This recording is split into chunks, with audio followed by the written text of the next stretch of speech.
වැස්ස කියන්නේ මම ආසම හෝරාවක්. නිහතමානීව බිමට වැටෙන වැහි බිංදු එක්ක මගේ හිතත් හෙමින් සංසුන් වෙනවා.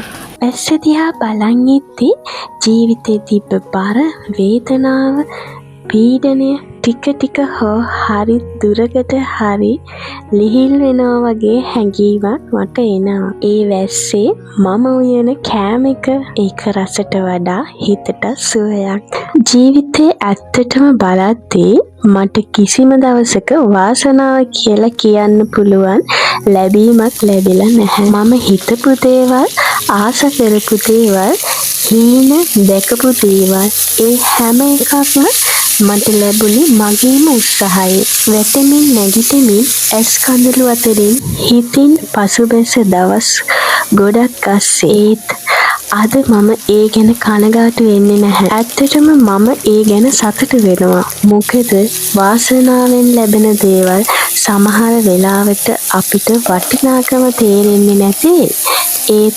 උත්සාහයෙන් ඉවසීමෙන් ලබා ගන්න දේවල් ඒවාට අපේ හිතේ තියෙන ගෞරවය, ආදරය, ආරක්ෂාව වෙනමම එකක්.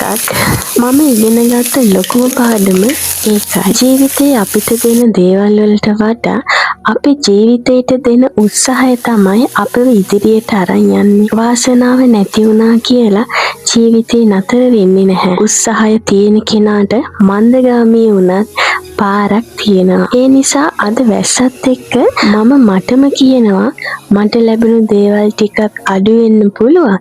ඒත් මම උත්සාහ කරන හැඟීම, අත්හැර නොදමන හිත, ඒ දෙකම මට තියෙන ලොකුම වාසනාව. වැස්ස වගේම ජීවිතෙත් සමහර දවස්වල නිහතමානීව වැටෙනවා. ඒත් ඒ වැස්සෙන් පස්සේ නව ජීවයක්, නව ශක්තියක්, නව බලාපොරොත්තුවක් හැම වෙලාවෙම ඉතිරි වෙලා තියෙනවා.